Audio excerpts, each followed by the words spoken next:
শেরপুর জেলার ইতিহাস প্রাচীন কামরূপ রাজ্য থেকে শুরু, যা পরে দশকাহানিয়া নামে পরিচিতি পায় এবং শের আলী গাজীর নামানুসারে শেরপুরের নামকরণ করা হয়। শেরপুর ভারতের মেঘালয়ের কুল ঘেঁষে ময়মনসিংহ বিভাগের একটি জেলা, যার আয়তন ১,৩৬৩.৭৪ বর্গ কিলোমিটার। অনেকে একে বলে হাতির রাজ্য শেরপুর। জেলাটি ছোট হলেও মুক্তিযুদ্ধের ইতিহাস সম্বলিত এ অঞ্চলে রয়েছে নানান ঐতিহ্য ও দর্শনীয় স্থান, যা ভ্রমণ পিপাসুদের দৃষ্টি কাড়ে। পাহাড় ঘেরা ভারত বাংলাদেশ সীমান্তে গজনী অবকাশ কেন্দ্র, মধুটিলা ইকো পার্ক, রাজাপাহাড় ও গজনী গ্রাম, নয়নাভিরাম টিলা পর্যটকদের কাছে বেশ জনপ্রিয়। আসসালামু আলাইকুম বন্ধুরা, আমি এখন আছি সবুজ পাহাড় আর প্রাকৃতিক সৌন্দর্য ঘেরা বাংলাদেশের অন্যতম সুন্দর একটি জেলা শেরপুরে। আর আজকে আমার এই ভ্রমণ গল্পে আমি একে একে তুলে ধরার চেষ্টা করব শেরপুর জেলার আসল সৌন্দর্য আর দেওয়ার চেষ্টা করব পরিপূর্ণ একটি ভ্রমণ গাইডলাইন। তো বন্ধুরা, সাথেই থাকুন। আল্লাহর নাম নিয়ে এবারের যাত্রা শুরু করছি উত্তরার আবদুল্লাপুর থেকে শেরপুরের উদ্দেশ্যে। অবশ্যই আপনাকে আবদুল্লাপুর ফ্লাইওভারের উপরে চলে আসতে হবে। আপনি চাইলে ঢাকার মহাখালী থেকেও আসতে পারেন শেরপুর। ঢাকা থেকে শেরপুর আসতে সময় লাগে প্রায় ৫ ঘন্টা। বলে রাখা ভালো, রাত 12:30টার পরে মহাখালী থেকে কোনো বাস শেরপুরের উদ্দেশ্যে ছেড়ে আসে না। আমি দামাদামি করে ৪০০ টাকায় শেরপুরগামী একটি বাসে উঠে পড়ি রাত 12টার দিকে। বাসটা আমাকে নামিয়ে দেয় শেরপুর থানার মোড়ে। থানার মোড় থেকে শেয়ারিং অটোতে করে জনপ্রতি ১০ টাকা ভাড়ায় চলে আসি আমি শাপলা চত্বর।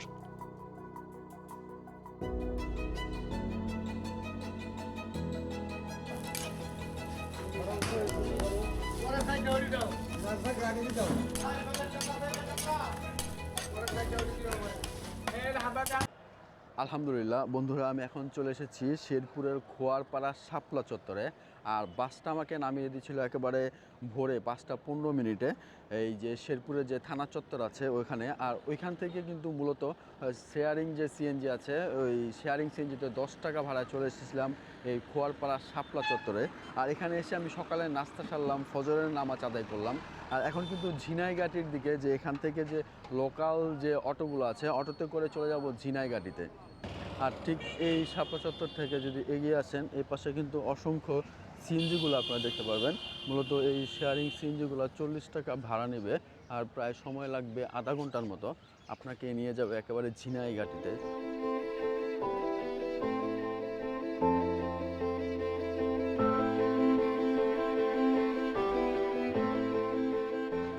বন্ধুরা, আমি এখন আছি একেবারে ঝিনাইগাতি যে বাজার আছে ওই বাজারে। আর এখানে আসলে আপনারা অসংখ্য অটোগুলো পেয়ে যাবেন লোকাল। তো জনপ্রতি ২৫ টাকা করে নেবে, একেবারে আপনাদেরকে নিয়ে যাবে গজনী অবকাশ কেন্দ্রে। আবার চাইলে কিন্তু আপনারা এখান থেকে রিজার্ভও নিতে পারেন।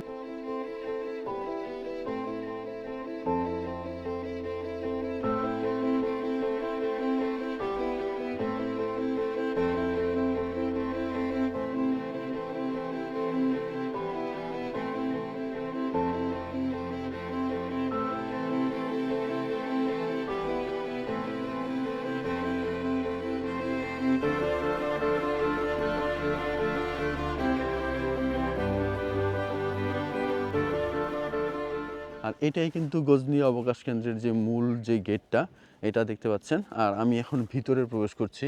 আর এই পাশে কিন্তু চমৎকার একটা লেক আছে, আমি এখন এই দিকটাতে যাব।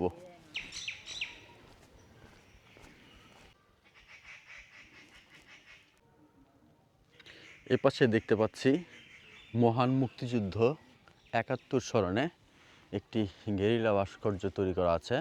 আর এটা একেবারে গজনী অবকাশ কেন্দ্রে প্রবেশ করে হাতের বাম পাশে আপনারা পাবেন। আর এটার ঠিক বাম পাশটাতেই এই চমৎকার লেকটা আছে, দেখতে পাচ্ছেন। এই লেকের সৌন্দর্যটা আমি এখন আপনাদেরকে দেখাবো। এই পাশে দেখতে পাচ্ছি একটা মৎস্যকন্যার ভাস্কর্য তৈরি করা আছে। আর এটার উপরে দেখতে পাচ্ছেন একটা শালিক পাখি বসে আছে।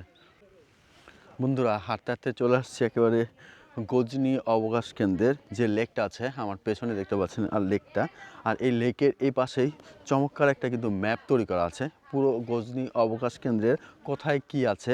আপনারা এই ম্যাপটা দেখে কিন্তু এই পুরো গজনী অবকাশ কেন্দ্রের একটা ধারণা নিতে পারবেন এবং সম্পূর্ণ ভাবে এই গজনী অবকাশ কেন্দ্রটা ঘুরে ঘুরে দেখতে পারবেন। হাঁটতে হাঁটতে এই পাশটা দেখতে পাচ্ছি যে কায়াকিং বোটগুলো, আর এগুলো আপনারা চাইলে 20 মিনিটের জন্য ভাড়া নিতে পারবেন। আর 20 মিনিটের জন্য আপনাদেরকে 200 টাকা পেমেন্ট করতে হবে। চাইলে কিন্তু এখানে আপনারা কায়াকিং করতে পারেন।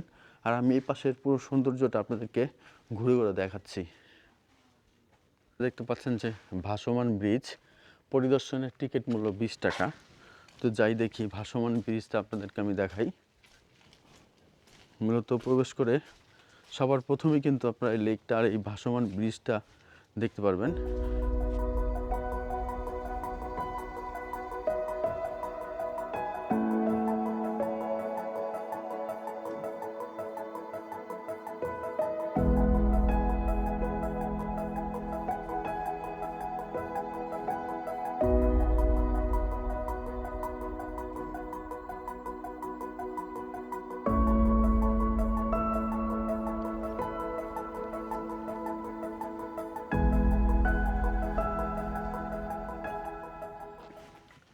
এতক্ষণ আমি আপনাদেরকে এই আমার যে পেছনের যে লেকটা আছে আর লেকের উপরে যে চমৎকার একটা ব্রিজ আছে, যেটা পুরোটাই কিন্তু ড্রামের উপরে ভাসমান একটা ব্রিজ, এই ব্রিজের সৌন্দর্যটা দেখালাম।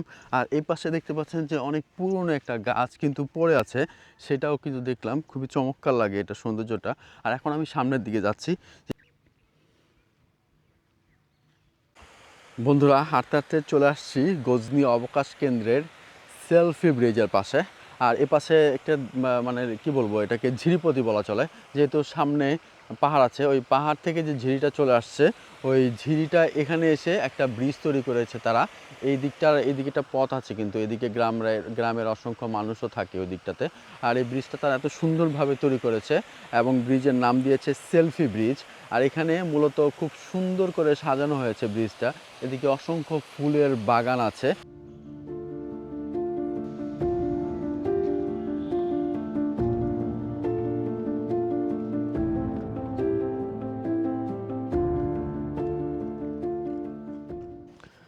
বন্ধুরা, হাঁটতে হাঁটতে চলে আসছি গজনী অবকাশ কেন্দ্রের অন্যতম আকর্ষণীয় একটি স্থান, ওয়াচ টাওয়ারের সামনে।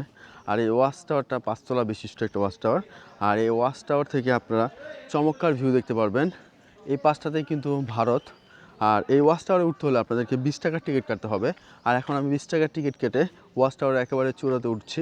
আর উঠে আপনাদেরকে এই গজনী অবকাশ কেন্দ্রের যে সৌন্দর্য সেটা দেখানোর চেষ্টা করছি।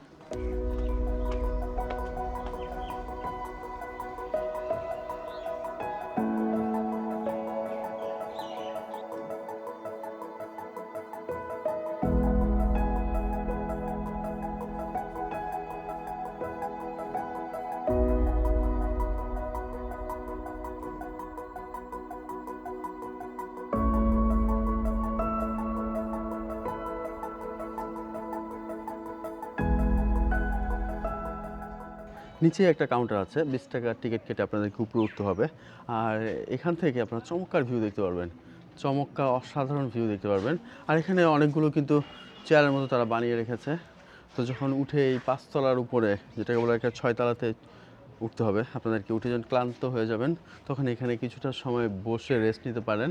আর পুরো গজনী অবকাশ কেন্দ্রের যে সৌন্দর্যটা, প্রাকৃতিক সৌন্দর্য উপভোগ করতে পারেন। আর পুরোটাই কিন্তু সবুজ আর সবুজ একেবারে। আর এই পাশটাতে মূলত এই দিকটা থেকেই ইন্ডিয়া শুরু হয়ে গেছে। ইন্ডিয়ার যে বিশাল বিশাল যে পাহাড়গুলো, সেগুলো দেখতে পারবেন আপনারা। এই পাশে দেখেন, পুরোটাই কিন্তু ইন্ডিয়ার পাহাড়, বিশাল বিশাল পাহাড়। আমি জানি না ক্যামেরায় কতটুকু আপনাদেরকে দেখাতে পারছি। আর এটাতে সমতল, এই দিকটাতে মূলত কৃষি জমি, সবই কৃষি জমি। এখানে ধান চাষ হয়েছিল, দেখতে পাচ্ছেন বিশাল এরিয়া জুড়ে কিন্তু শুধু পাহাড় আর পাহাড়, শুধুই পাহাড়। বেশ কিছুটা সময় এখানে রেস্ট নিলাম। আর এখন সকাল বাজে প্রায় 9টা 40-এর মতো। আর এখনও ওরকমভাবে পর্যটক আসেনি। মূলত পিকনিকের পর্যটকরা যারা আছে তারা সবই ওই পাশটাতে থাকে। আর এই ওয়াচ টাওয়ারে আমি একাই ছিলাম, তো এখন নেমে যাচ্ছি। এই ওয়াচ টাওয়ারের সৌন্দর্য দেখে চলে যাচ্ছি ঝুলন্ত ব্রিজের দিকে। বন্ধুরা, হাঁটতে হাঁটতে চলে আসছি এই গজনী অবকাশ কেন্দ্রের চমৎকার একটা স্পেসে। আর আমার পেছনে দেখতে পাচ্ছেন যে বিশাল একটা কিন্তু জিরাফের রিপ্লেকা এখানে তৈরি করা আছে। আর আমি আপনাদেরকে জিরাফের সৌন্দর্যটা দেখিয়ে চলে যাচ্ছি একেবারে এই ঝুলন্ত ব্রিজটার দিকে। বন্ধুরা, হাঁটতে হাঁটতে চলে আসছি এই গজনী অবকাশ কেন্দ্রের অন্যতম প্রধান আকর্ষণ। আমার পিছনে দেখতে পাচ্ছেন যে ঝুলন্ত ব্রিজটা, আর এখন আমি এই ঝুলন্ত ব্রিজে যাব। আর ঝুলন্ত ব্রিজে প্রবেশ করতে আপনাদেরকে 20 টাকার টিকিট কাটতে হবে। আমি এখন আছি এই গজনী অবকাশ কেন্দ্রের অন্যতম প্রধান আকর্ষণ এই ঝুলন্ত ব্রিজে।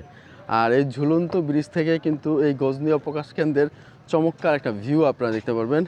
এর দুই পাশেই চমৎকার একটা লেক আছে, আর চমৎকার সুন্দর কিন্তু ব্রিজটা। আর আমি পুরো ব্রিজের সৌন্দর্যটা আপনাদেরকে তুলে ধরার চেষ্টা করছি।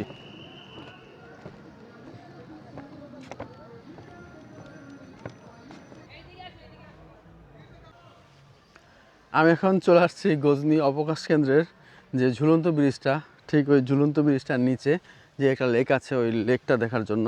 আর এই পাশে চমৎকার আরেকটা ব্রিজও তৈরি করা আছে। আর এই দিকটাতে দেখতে পাচ্ছেন একটা ঝর্ণার ফোয়ারার মতো তৈরি করা আছে। কিছুক্ষণ পর পর পানি এরকমভাবে উপরে উঠছে। কৃত্রিম একটা লেক তারা তৈরি করেছে।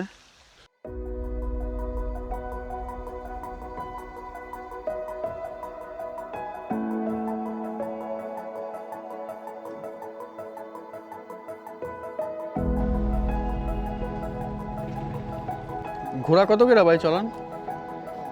হ্যাঁ, 50 টাকা। কত সময়? যতক্ষণ ঘুরেন ভালো লাগবে ঘুরতে। যতক্ষণ ঘোরেন যতক্ষণ ভালো লাগে। 50 টাকা। চাইলে ঘোড়ায় চড়তে পারেন, আবার চাইলে কমও দিতে পারেন।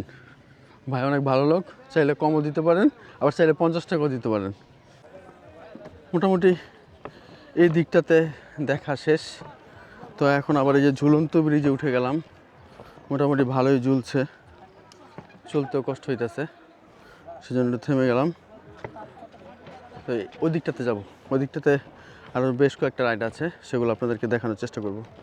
আর ঠিক এই পাশে আপনারা কেবল কার যে রাইডটা আছে সেটা পাবেন।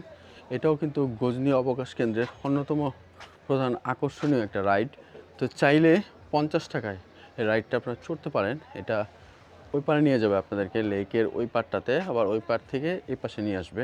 গজনী অবকাশ কেন্দ্রের বিশাল একটা লেকের সামনে।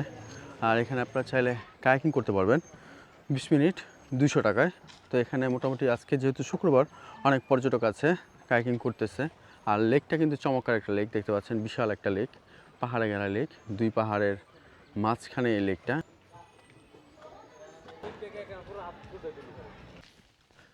বন্ধুরা, হাঁটতে হাঁটতে চলে আসছি একেবারে গজনী গ্রামে। মূলত এই গ্রামের নামেই কিন্তু এই গজনী অবকাশ কেন্দ্রের নামকরণ করা হয়েছে। আর আমি চেষ্টা করব আপনাদেরকে এই গ্রামের যে সুন্দর সুন্দর বাড়িঘরের যে ফুটেজগুলো দেখানোর জন্য। মূলত তারা আসলে পারমিশন দিতে চায় না। আর এই দিকটাতেই বিশাল বিশাল কিন্তু পাহাড় শুরু হয়েছে, আর এই দিকটাতে থেকে কিন্তু মূলত ইন্ডিয়া শুরু। আর এখানটাতে মোটামুটি অনেক শীত। এই পাশে দেখতে পাচ্ছি যে একটা দোকান আছে, এ পাশে পুরোটাই গ্রাম দেখতে পাচ্ছি। মোটামুটি সব বাড়ির সামনে দেখতে পাচ্ছেন যে তারা বাউন্ডারি দিয়ে রেখেছে। সুন্দর সুন্দর মাটির ঘর আছে এই দিকটাতে।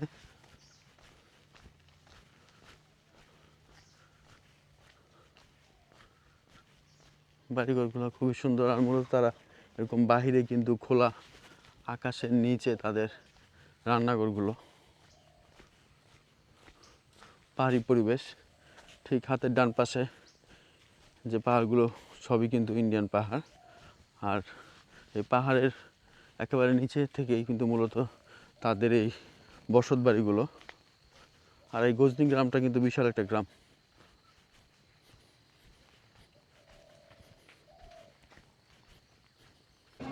মূলত এই পাশে অসংখ্য অটো আছে। একেবারে গজনী অবকাশ কেন্দ্রে প্রবেশের মুখেই এই অটোগুলো আপনারা পেয়ে যাবেন। তো অসংখ্য পর্যটক আসে। তো এদিকটাতে আমি একটা অটো নিয়ে নিলাম, দেখতে পাচ্ছেন যে একটা অটো নিয়ে নিলাম। মূলত 50 টাকায় মুরব্বি যদি পায় তাহলে আরও সামনে লোক নিয়ে নিবে, এছাড়া আমাকে নিয়ে কিন্তু চলে যাবে।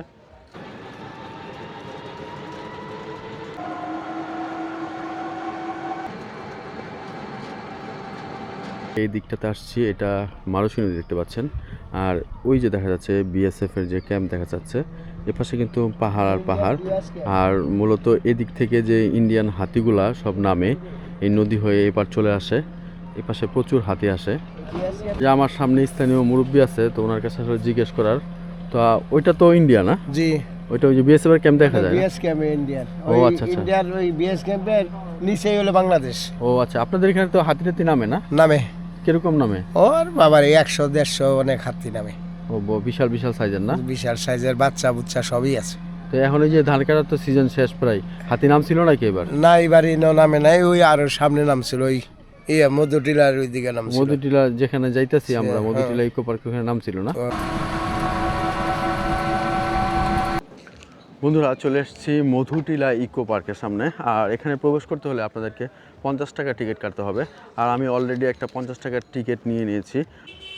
আর গজনী অবকাশ কেন্দ্র থেকে এই মধুটিলা ইকো পার্ক আসতে আমার 50 টাকা খরচ পড়েছে। আমি শেয়ারিং যে অটোগুলো আছে ওই অটোতে করে চলে আসলাম, 20 মিনিটের মতো সময় লাগলো। মধুটিলা ইকো পার্কে প্রবেশ করেই আপনারা এই ডিসপ্লে ম্যাপটা দেখতে পারবেন, যা কিনা একেবারে টিকিট কাউন্টারের পেছনেই। আর এখানে টোটাল মধুটিলার কোথায় কি আছে পুরোটাই তুলে ধরা আছে। তো আপনারা কাইন্ডলি এই ডিসপ্লে ম্যাপটা দেখে মধুটিলা ইকো পার্কে প্রবেশ করলে আপনাদের জন্য এই পুরো ইকো পার্কটা ঘোরা অনেক সহজ হয়ে যাবে। এই দিকটাতে বিশাল দুইটা মাঠ আছে, মূলত পিকনিকের গাড়িগুলো এখানে আসে পার্কিং করে রাখে। তো আপনারা যারা পিকনিকে আসবেন এখানে পার্কিং করে রাখতে পারবেন বাসগুলো। দুই পাশে দেখতে পাচ্ছি যে অসংখ্য পিকনিকের গাড়ি আছে। আজকে যেহেতু সাপ্তাহিক ছুটির দিন, শুক্রবার, তো মোটামুটি ভালো পর্যটক আছে।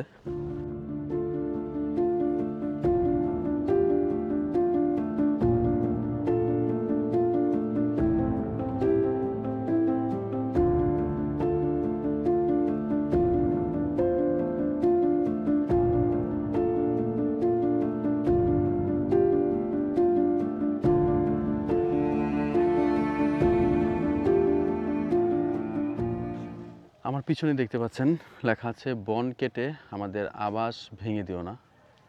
লেখাটার দিকে একটু খেয়াল করেন। তো মূলত এখানে বেজি দেখতে পাচ্ছি, চিল দেখতে পাচ্ছি, সাপ দেখতে পাচ্ছি।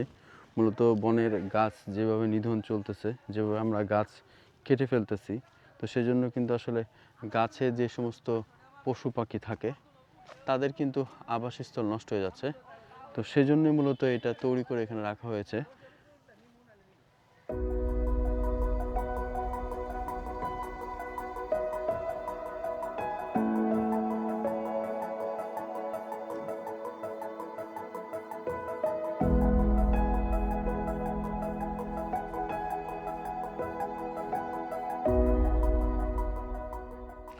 হাঁটতে হাঁটতে চলে আসছি এই মধুটিলা ইকো পার্কের অন্যতম সুন্দর একটি আকর্ষণীয় প্লেস, এই স্টার ব্রিজের সামনে।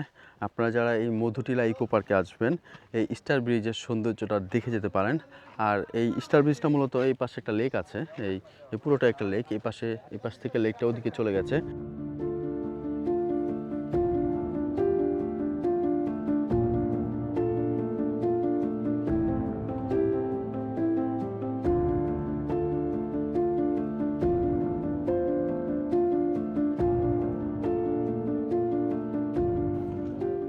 বন্ধুরা, হাঁটতে হাঁটতে চলে আসলাম এদিকটাতে। আর আমার পিছনে দেখতে পাচ্ছেন যে মধুটিলা ইকো পার্কের যে ওয়াচ টাওয়ারটা, এই ওয়াচ টাওয়ারে এখন উঠবো। যদি ভাগ্য ভালো থাকে তাহলে হাতির পালের যে দেখাও পেয়ে যেতে পারেন। আর এখান থেকে মূলত মেঘালয় রাজ্যটা দেখা যায়, এছাড়া বিএসএফ ক্যাম্প দেখা যায়, কাঁটাতারের বেড়া দেখা যায়। বন্ধুরা, হাঁটতে হাঁটতে চলে আসছে একেবারে ওয়াচ টাওয়ারের চূড়াতে। আর এখানে আসলে আপনারা অসংখ্য দূরবীন পাবেন। এই দূরবীন নিয়ে কিন্তু আপনারা যে ভারতের মেঘালয় রাজ্য, তারপর বিএসএফ ক্যাম্প, কাঁটাতারের বেড়া এগুলো দেখতে পারবেন। তো জনপ্রতি 10 টাকা করে মানুষজন কিন্তু নিচ্ছে, নিয়ে এই পাশ থেকে কিন্তু দূরবীন দেখতেছে।